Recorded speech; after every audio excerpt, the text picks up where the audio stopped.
فرزند زہرا یہ حالات برے ہیں. کاشانۂ بصیرت ایک ایسا مکمل یوٹیوب چینل جس پر محروم بصارت کے لیے بالخصوص اور تمام افراد کے لیے بالعموم سینکڑوں کی تعداد میں اسلامی کتب دستیاب ہیں. لہذا گزارش ہے کہ آپ اپنی ذمہ داری نبھاتے ہوئے کاشانۂ بصیرت کو سبسکرائب کرنے کے ساتھ ساتھ بیل آئیکن کو پریس کیجیے تاکہ آپ علم کے حصول کے ساتھ ساتھ مذہب اہل بیت کی اشاعت میں بھی اہم کردار ادا کرتے رہیں. کاشانۂ بصیرت. فرزند زہرا یہ حالات برے ہیں. بسم اللہ الرحمن الرحیم. السلام علیکم سامعین. کاشانۂ بصیرت کا یوٹیوب چینل میں سیمی زوار ہم مل کر پڑھ رہے ہیں کتاب کلام امیر المومنین علی علیہ السلام شرح نہج البلاغہ، تالیف آیت اللہ ناصر مکارم شیرازی، ترجمہ زیر نگرانی مولانا سید شہنشاہ حسین نقوی، پیشکش باب العلم دار التحقیق. اور یہ ہے ریڈنگ کا پارٹ نمبر 10. کتاب کے صفحہ نمبر 129 سے ہم ریڈنگ کا آغاز کریں گے اور یہاں پر ہم خطبہ 185 آغاز کر رہے ہیں. ساتھ ساتھ یہ بتاتی چلوں اس سے پہلے کہ ہم خطبے کو پڑھیں،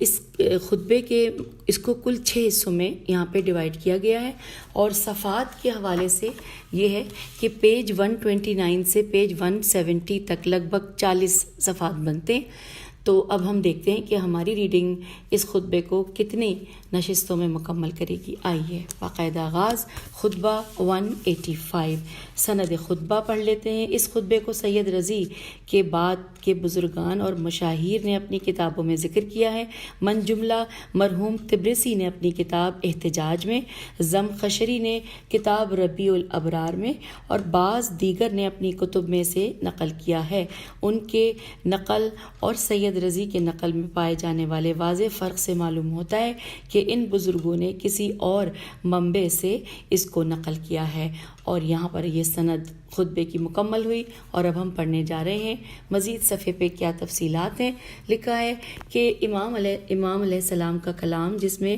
حمد خدا، ثناء رسول اکرم صلی اللہ علیہ وآلہ وسلم اور بعض مخلوقات کا تذکرہ ہے. آئیے ہیڈنگ ہے خطبہ ایک نگاہ میں. لکھا ہے یہ خطبہ نہج البلاغہ کے جامع ترین خطبات میں سے ایک ہے جس میں امام زیادہ تر معارف الہی کے بارے میں گفتگو فرماتے ہیں جو حقیقت میں 6 حصوں پر مشتمل ہے. پہلے حصے میں نہج البلاغہ کے دیگر بہت سے خطبات کی طرح خدا کی حمد و ستائش اور اس کے اسماء و صفات کو نہایت دقیق اور لطیف پیرائے میں بیان فرماتے ہیں. دوسرے حصے میں حضرت پیغمبر اکرم صلی اللہ علیہ وآلہ وسلم کی رسالت اور آپ کے خصوصی مشن کے بارے میں گفتگو فرماتے ہیں. تیسرے حصے میں بعض جانوروں کو خدا کے علم و قدرت کا ایک زندہ نمونہ قرار دیتے ہوئے ان کی خلقت کو بحث کا محور قرار دیتے ہیں اور خاص طور پر چیونٹی نیز آسمان، زمین، چاند اور سورج کے بارے میں بحث فرماتے ہیں. چوتھے حصے میں بیان کردہ مطالب کا نتیجہ اخذ کرتے ہیں اور حیرت انگیز نظاروں کے پس منظر میں خالق اکبر کی عظمت کی نشاندہی کرتے ہیں. ان لوگوں کو خبردار فرماتے ہیں جو عظمت الہی کی ان عظیم نشانیوں کو دیکھتے ہوئے بھی ان کا انکار کر بیٹھتے ہیں. پانچویں حصے میں امام علیہ السلام ایک تعجب انگیز مخلوق یعنی ٹڈی کی خلقت اور اس کی باریکیوں سے متعلق بیان فرماتے ہیں. چھٹے حصے میں ایک جامع نتیجہ نکالتے ہیں اور نظام خلقت، عظمت خالق اور تمام موجودات کے اس ذات حق کے آگے خضوع اور انکساری سے متعلق ایک کلی بحث کے ساتھ خطبے کو اختتام تک پہنچاتے ہیں. قابل توجہ نکتہ یہ ہے کہ نہج البلاغہ کی بہت سی شروحات یعنی شرح کی جمع شروحات میں اس مقام پر خطبوں کی ترتیب غلط ملت خے لام توئے میم لام توئے خلط ملت ہو جاتی ہے. بعض شارحین نے زیر بحث خطبے کو جس کی ترتیب صحابی صالح سواد ہے بے چھوٹی ہے صحابی صالح کے نسخے کے مطابق خطبہ 180 ہے. خطبہ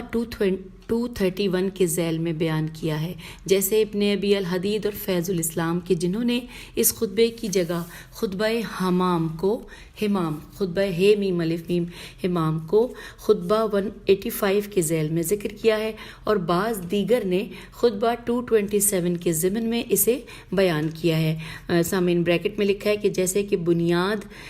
نہج البلاغہ اور شرح ابن میسم بریکٹ کلوز، پھر لکھا ہے کہ مرحوم شارح خوئی نے اس خطبے کو خطبہ 184 کے ذیل میں ذکر کیا ہے، مگر ہم جیسا کہ قارئین محترم جانتے ہیں کہ صحابی صالح کے نسخے کے مطابق آگے بڑھیں گے۔ آئیے اب یہاں پر پہلا حصہ لکھا ہے عربی کا، جتنا حصہ ہے کہاں سے شروع ہوتا ہے اور کہاں پہ اختتام آپ کی سماعتوں کی نظر الحمدللہ الذی سے شروع ہو رہا ہے اور ختم ہو رہا ہے وَعَظُمَ سُلْطَانًا، اور ہم اب اس کا ترجمہ پڑھیں گے کہ ساری حمد و ستائش اس اللہ کے لیے ہے کہ جسے حواس نہیں پا سکتے، نہ جگہ اسے گھیر سکتی ہیں، نہ پردے اسے چھپا سکتے ہیں۔ وہ مخلوقات کے نیست کے بعد ہست ہونے کے سے اپنے ہمیشہ سے ہونے کا اور ان کے باہم مشابہ ہونے سے اپنے بے مثل و بے نظیر ہونے کا پتہ دیتا ہے۔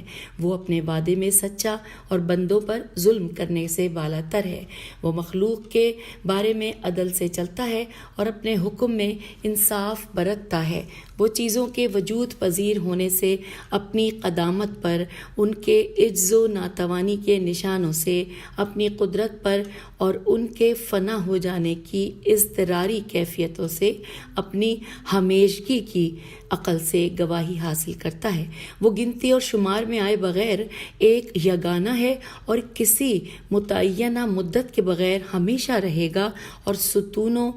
بریکٹ میں لکھا ہے اعضاء کے سہارے کے بغیر قائم و برقرار ہے۔ حواس و مشاعر کے بغیر اذہان اسے قبول کرتے ہیں اور اس تک پہنچے بغیر نظر آنے والی چیزیں اس کی ہستی کی گواہی دیتی ہیں۔ عقلیں اس کی حقیقت کا احاطہ نہیں کر سکتی، بلکہ وہ عقلوں کے وسیلے سے عقلوں کے لیے آشکار ہوا ہے، اور عقلوں ہی کے ذریعے سے عقل و فہم میں آنے سے انکاری ہے، اور ان کے معاملے میں خود انہی کو حکم ٹھہرایا ہے۔ وہ اس معنی سے بڑا نہیں کہ اس کے حدود و اطراف پھیلے ہوئے ہیں کہ جو مجسم صورت میں بڑا کر کے دکھاتے ہیں، اور نہ اس اعتبار سے عظیم ہے کہ وہ جسامت میں انتہائی حدوں تک پھیلا ہوا ہے، بلکہ وہ شان و منزلت کے اعتبار سے بڑا ہے اور دبدبے اور اقتدار کے لحاظ سے عظیم ہے۔ سامعین یہاں پر ترجمہ مکمل ہوا۔ شرح و تفسیر، ہیڈنگ خدا کو یوں پہچانے۔ امام علیہ السلام اس خطبے کے آغاز میں اللہ کی حمد و ستائش کا ذکر کرنے کے بعد اس کے اوصاف کو بیان فرماتے ہیں، یعنی وہ اوصاف جو جسمانیت، حدوث، شباہت وغیرہ کو اس کی ذات سے نفی کرتے ہیں۔ امام فرما رہے ہیں کہ ساری حمد و ستائش اس اللہ کے لیے ہے کہ جسے حواس نہیں پا سکتے، نہ جگہیں اسے گھیر سکتی ہیں، نہ پردے اسے چھپا سکتے ہیں۔ Inverted comma close. جو کچھ مذکورہ بالا 4 اوصاف میں بیان ہوا ہے وہ ایسے امور ہے جو ہر قسم کی جسمانیت کے شائبے کو اللہ تعالیٰ سے نفی کرتے ہیں۔ نہ آنکھیں اسے دیکھ سکتی ہیں اور نہ دوسرے حواس اسے محسوس کر سکتے ہیں۔ وہ مکان رکھتا ہے اور نہ کوئی چیز اسے چھپا سکتی ہے۔ لکھا ہے شاہد کی جمع ہے جو کہ حس کے معنی میں ہے، اور مشہد کی جمع ہے جو کہ حاضر اور ظاہر ہونے کی جگہ کے معنی میں ہے۔ اسی طرح ناظر کی جمع ہے جس کے معنی قوت بینائی کے ہیں، اور ساتر کی جمع ہے جس کے معنی پردے اور ہر اس چیز کے ہیں کہ جو اشیاء کو چھپائیں۔ متذکرہ بالا اوصاف جو در حقیقت قرآن سے ماخوذ ہیں اور قرآن کی مختلف آیات میں مذکور ہیں، نظریہ مجسمہ بریکٹ میں لکھا ہے کہ وہ فرقہ کہ جو خدا کے لیے جسم کا قائل ہے، بریکٹ کلوز، تو نظریہ مجسمہ پر خط تنسیخ کھینچتے ہیں اور ان کی اسلامی تعلیمات سے نا آگاہی کو ثابت کرتے ہیں۔ اس کے بعد امام علیہ السلام اللہ کے دیگر اوصاف جیسے کہ اس کا ازلی ہونا اور ہر قسم کی شبیہ اور مثل وغیرہ کے اس سے نفی کے بارے میں بیان فرماتے ہیں، انورٹڈ کاما میں، کہ وہ مخلوقات کے نیست کے بعد ہست ہونے سے، اپنے ہمیشہ سے ہونے کا اور ان کے باہم مشابہ ہونے سے اپنے بے مثل و بے نظیر ہونے کا پتہ دیتا ہے، انورٹڈ کاما کلوز۔ ان تینوں دلائل کی بنیاد اس نقطے پر استوار ہے کہ ایسا ممکن نہیں کہ کائنات کی علت و معلول کا سلسلہ بے نہایت آگے بڑھتا رہے، کیونکہ اس سے تسلسل لازم آئے گا، لہذا موجودات کا حادث ہونا اس بات کی دلیل ہے کہ ایک ازلی اور ابدی علت جس کا وجود اس کی ذات کے اندر سے ہے کائنات میں موجود ہے، سب حادث مگر وہ قدیم ہے اور سب مخلوق مگر وہ خالق ہے، کیونکہ اس کی پاک ذات ہر جہت کے سے بے نہایت ہے، اس کا کوئی شبیہ یا مثل ہو نہیں سکتا، کیونکہ دو بے نہایت موجود ہر جہت سے ناممکن ہے، اس لیے کہ ان میں سے ہر ایک دوسرے کو محدود کرے گا، لیکن مخلوق جو زمان و مکان اور ہر حوالے سے محدود ہیں ان کی شبیہ اور مثل بہت پائے جاتے ہیں۔ اس کے بعد امام علیہ السلام اس ذات اقدس کے دو دوسرے اوصاف جو صفات فعل میں شمار ہوتے ہیں بیان فرماتے ہیں کہ وہ انورٹڈ کاما کہ وہ اپنے وعدے میں سچا اور بندوں پر ظلم کرنے سے بالا تر ہے، وہ مخلوق کے بارے میں عدل سے چلتا ہے اور اپنے حکم میں انصاف برتتا ہے، انورٹڈ کاما کلوز۔ جی ہاں، اس کے وعدے صرف اور صرف صدق و سچائی پر مبنی ہیں، کیونکہ وہ وعدہ خلافی یا تو عجز و ناتوانی کی وجہ سے ہوتی ہے یا جہل کے سبب سے یا محتاجی کی وجہ سے۔ مثلا انسان کسی سے وعدہ کرتا ہے لیکن وعدے کے بعد وہ کمزور ہو جاتا ہے اور وعدہ خلافی کا مرتکب ہو جاتا ہے، یا کوئی وعدہ کرتا ہے اور بعد میں سمجھتا ہے کہ اسے یہ وعدہ نہیں کرنا چاہیے تھا، یا کسی سے وعدہ کرنے کے بعد وہ دیکھتا ہے کہ اس کے خلاف کرنے میں اس کا فائدہ ہے۔ اور واضح ہے کہ ان تینوں اوصاف یعنی عجز، جہل اور محتاجی، عین جیم زے عجز، جہل اور محتاجی میں سے ایک بھی ذات الہی کے لیے قابل تصور نہیں۔ دوسرے وصف کے بیان میں پہلے مقام الہی کے بلند ہونے سے متعلق ارشاد فرماتے ہیں، یعنی خدا کا ان کاموں سے بالا تر ہونا جو عجز و جہالت اور محتاجی سے جنم لیتے ہیں۔ پھر امام علیہ السلام عدل الہی کی شاخوں میں سے دو شاخوں کی طرف اشارہ فرماتے ہیں کہ ان میں سے ایک امتیازی سلوک نہ کرنا اور دوسری قضاوت اور فیصلہ سنانے میں انصاف کو مد نظر رکھنا۔ اس بنا پر ورتفہا ان ظلم کا جملہ اور اس کے بعد والے جملے عدالت الہی نیز اس سے مختلف حوالوں سے نفی ظلم کی طرف اشارہ ہے۔ پھر امام علیہ السلام خدا کے چند دوسرے اوصاف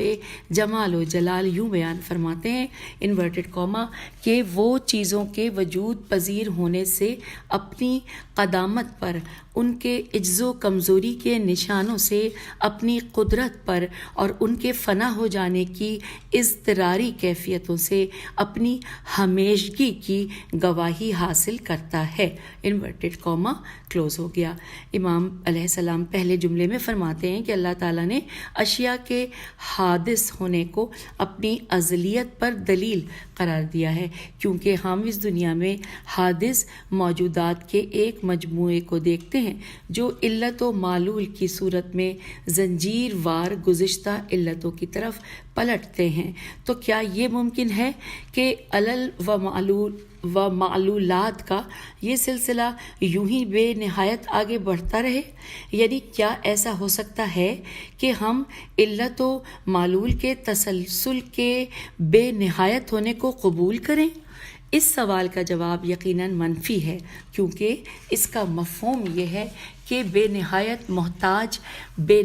بے محتاج موجود میں تبدیل ہو جائے، یا دوسرے الفاظ میں اس کا مفہوم یوں ہوگا کہ بے نہایت صفر عدد میں تبدیل ہو جائے، بریکٹ میں لکھا ہے، جو کہ یقینی باطل اور ناقابل قبول ہے، بریکٹ کلوز۔ لہٰذا ہم اشیاء کے حدوث ہے دال واو سے، اشیاء کے حدوث سے اس بات کا پتہ لگاتے ہیں کہ ایک وجود ازل سے ہے اور اس کی ہستی اسی سے ہے اور اسی کا نام واجب الوجود ہے۔ دوسرے جملے میں امام علیہ السلام اس حقیقت کی طرف اشارہ فرماتے ہیں کہ ہر موجود کی پیشانی پر عجز و ناتوانی کا نشان نظر آتا ہے، کیونکہ ہر چیز کی عمر محدود ہے، نیز طاقت، لیاقت اور استعداد، غرض سب کچھ محدود ہے۔ یہ عجز و ناتوانی اس بات کی دلیل ہے کہ ایک مطلق العنان طاقت ان کے اوپر ہے جس نے ان میں سے ہر ایک کو اپنی حکمت کے تقاضے کے مطابق کچھ اختیار اور طاقت عطا کی ہے۔ تیسرے جملے میں موجودات کی فنا سے متعلق بیان فرماتے ہیں، ایک ایسی فنا جو بے اختیار اس کی طرف بڑھتی ہے، یعنی موت جو ان کی منتظر ہے اور ہر حال میں ان تک پہنچ کر رہے گی۔ واضح ہے کہ یہ فانی موجودات خود اپنے خالق نہیں ہیں اور ان کا وجود ان کی ذات سے نہیں پھوٹتا، ورنہ وہ فانی نہ ہوتے۔ اس بنا پر ایک طاقت ان کے اوپر ہے جو ازلی و ابدی ہے اور یہ سب اس پاک ذات سے وابستہ ہیں۔ اب اگلے پیراگراف میں لکھا ہے کہ صرف ایک نقطہ باقی رہ گیا ہے، اور وہ یہ ہے کہ یہ جو جملہ ہے یہاں پہ عربی میں، کہ اس جملوں میں کیا فرق ہے۔ جملہ تھوڑا سا بتاتی ہوں کہ کہاں سے کہاں تک ہے۔ عربی کا ہے کہ مستشہدن سے شروع ہو کر خلق ہی تک کا جو ہے کہ یہ ان کے جملوں میں کیا فرق ہے۔ دو جملے ہیں، ایک تو یہ ہے کہ مستشہد بے حدوث الاشیاء، یہ والا ہے، اور ایک دوسرا الدالو علی قدامہ ہی، یہ والا جملہ، کہ ان جملوں میں کیا فرق ہے۔ لکھا ہے کیا دونوں ہی موجودات کے حدوث کے ذریعے باری تعالیٰ کی ازلیت کو ثابت کرتے ہیں، یعنی دونوں ایک ہی وصف ہیں مگر دو جملوں میں بیان ہوئے ہیں، یا دونوں میں سے ہر ایک جداگانہ مفہوم رکھتا ہے۔ امام علیہ السلام کی فصاحت و بلاغت کا تقاضا یہ ہے کہ ہر ایک علیحدہ نقطے کا حامل ہو۔ بعید نہیں کہ گزشتہ جملہ دلالت تکوینی کی طرف اشارہ ہو اور آخری جملہ دلالت تشریعی تے شین رے یہ عین چھوٹیے کی طرف اشارہ ہو، یعنی جس طرح موجودات تکوینی کا حادث ہونا زبان تکوینی سے خدا کی ازلیت پر دلالت کرتا ہے، اسی طرح قرآن اور معصومین علیہ السلام کی روایات میں بھی اس موضوع پر مختلف عبارات کے ذریعے استدلال ہوا ہے۔ لکھا ہے بریکٹ میں کہ توجہ فرمائیے کہ قرآن مجید میں ارشاد ہوتا ہے، سورہ رحمان آیت نمبر 26 اور 27، ترجمہ انورٹڈ کاما کہ جو بھی مخلوق زمین پر ہے سب فنا ہونے والی ہے اور صرف تمہارے پروردگار کی ذات جو عظمت اور کرامت والی ہے باقی رہے گی، انورٹڈ کاما کلوز۔ ایک اور جگہ ارشاد ہوتا ہے کہ اچھا ہم ترجمہ پڑھنے والے ہیں، سورہ طور کی آیت نمبر 35، ترجمہ کہ کیا یہ لوگ کسی کے پیدا کیے بغیر ہی پیدا ہو گئے ہیں یا یہی لوگ خود اپنے پیدا کرنے والے ہیں، انورٹڈ کاما کلوز۔ حوالہ میں نے بتایا سورہ طور آیت نمبر 35، لکھا ہے کہ اس کے بعد کہ یہ آیت در حقیقت برہان العلیت عین لام یہ تے کی طرف اشارہ ہے، جو کہ فلسفے میں وجود خدا کے اثبات کے لیے آیا ہے، اور وہ یہ ہے کہ جس عالم میں ہم زندگی گزار رہے ہیں وہ یقیناً حادث ہے، تو کیا یہ حادث بغیر علت کے وجود میں آیا ہے یا خود اپنی علت ہے، یا یہ کہ کسی ایسے معلول کی علت ہے جو خود بھی کسی اور معلول کی علت ہے، یا خدا واجب الوجود کی مخلوق ہے کہ جس کی ہستی اسی کی ذات میں ہے۔ پہلے تین امکانات کے باطل ہونے کے بعد چوتھا امکان ثابت ہو جاتا ہے۔ اس کے بعد امام علیہ السلام خدا کے تین دیگر اوصاف بیان کرتے ہوئے فرماتے ہیں کہ وہ گنتی اور شمار میں آئے بغیر ایک یگانہ ہے، وہ کسی متعینہ مدت کے بغیر ہمیشہ رہے گا اور ستونوں یعنی اعضاء کے سہارے کے بغیر قائم و برقرار ہے، انورٹڈ کاما کلوز۔ اور پھر لکھا ہے کہ عددی واحد سے مراد وہ اشیاء ہیں جن کے لیے شبیہ اور اس کے بعد والے عدد یعنی 2، 3 وغیرہ کا امکان پایا جاتا ہو، لیکن اس موجود کا ایک فرد سے زیادہ نہ ہو، جیسے منظومہ شمسی میں سورج کہ جس کا ایک فرد سے زیادہ نہیں ہے اور لیکن دوسرا فرد اس کے لیے قابل تصور ہے، جبکہ یہ معنی خداوند متعال کے بارے میں قابل تصور نہیں، کیونکہ اس کا وجود ہر جہت سے بے نہایت اور لامحدود ہے، اس میں تعدد کا امکان ہی نہیں۔ پس اس ذات پاک کی وحدت عددی وحدت نہیں، بلکہ اس معنی میں ہے کہ اس کی کوئی نظیر، شبیہ یا مثل پائی نہیں جاتی۔ یہ وہی مطلب ہے کہ جو سورہ توحید میں بیان ہوا ہے کہ وَلَمْ يَكُنْ لَهُ كُفُوًا أَحَدٌ۔ بالفاظ دیگر واحد عددی میں تعداد امکان پذیر ہے مگر واحد ذاتی میں ممکن نہیں۔ دوسرا جملہ دائم لا بعمد اس نقطے کی طرف اشارہ ہے کہ وجود خدا کا دوام زمانی نہیں، کیونکہ اس کی ذات پاک زمان و مکان سے بالاتر ہے، بلکہ اس کا دوام وہی دوام ذاتی ہے۔ اور اس کے بعد لکھا ہے قائم لا بعمد کہ جملے کا مفہوم یہ ہے کہ اس کا قیام اسی کی ذات سے ہے، نہ کہ کسی دوسری چیز کی مدد سے۔ دوسرے الفاظ میں انورٹڈ کاما میں یہ ورڈ لکھا ہے قائم ہونا، یہ انورٹڈ کاما میں ہے کہ دوسرے الفاظ میں قائم ہونا 2 مفہوم رکھتا ہے، ایک مادی مفہوم اور دوسرا مافوق مادی مفہوم۔ مادی مفہوم یہ ہے کہ کوئی چیز یا تو اپنے پاؤں پہ کھڑی ہوتی ہے یا کسی ستون کے سہارے قائم ہوتی ہے، جبکہ مافوق مادی مفہوم یہ ہے کہ کوئی وجود عالم ہستی کا مدیر اور مدبر ہو، بغیر اس کے کہ وہ اپنے علاوہ کسی اور چیز کا سہارا لیتا ہو، اور خداوند تعالیٰ کے قائم ہونے کے یہی معنی ہیں۔ پھر امام علیہ السلام کا کلام اوج پر پہنچتا ہے اور خدا کی ذات پاک کا تعارف کراتے ہوئے وہاں تک پہنچ جاتے ہیں جہاں تک بشری عقل و فکر کی رسائی ممکن ہوتی ہے، اور اس کی ذات اقدس کا اس مہارت سے چند مختصر جملوں میں تعارف فرماتے ہیں کہ نہ تشبیہ کا شائبہ ہو اور نہ تعطیل معرفت کا۔ آپ مولا فرماتے ہیں کہ حواس و مشاعر کے بغیر اذہان اسے قبول کرتے ہیں اور اس تک پہنچے بغیر نظر آنے والی چیزیں اس کی ہستی کی گواہی دیتی ہیں، انورٹڈ کاما کلوز۔ پھر لکھا ہے کہ یہاں اس مطلب کی طرف اشارہ ہے کہ اللہ کی عظمت و قدرت اور علم و حکمت کے آثار جو پوری کائنات پر چھائے ہوئے ہیں اس کے وجود پر ایک واضح دلیل ہیں جو ماورائے طبیعت میں ہے اور ظاہری آنکھوں سے اوجھل ہے، اور اس نے ہر جگہ کو اپنے علم و قدرت کی جلوہ گاہ بنا دیا ہے۔ اور پھر آپ علیہ السلام سلسلہ گفتگو کو جاری رکھتے ہوئے فرماتے ہیں کہ عقلیں اس کی حقیقت کا احاطہ نہیں کر سکتیں، بلکہ وہ عقلوں کے وسیلے سے عقلوں کے لیے آشکار ہوا ہے، اور عقلوں ہی کے ذریعے سے عقل و فہم میں آنے سے انکاری ہے، اور ان کے معاملے میں خود انہی کو حکم ٹھہرایا ہے، انورٹڈ کاما کلوز۔ اب یہاں لکھا ہے کہ امام علیہ السلام فوق الذکر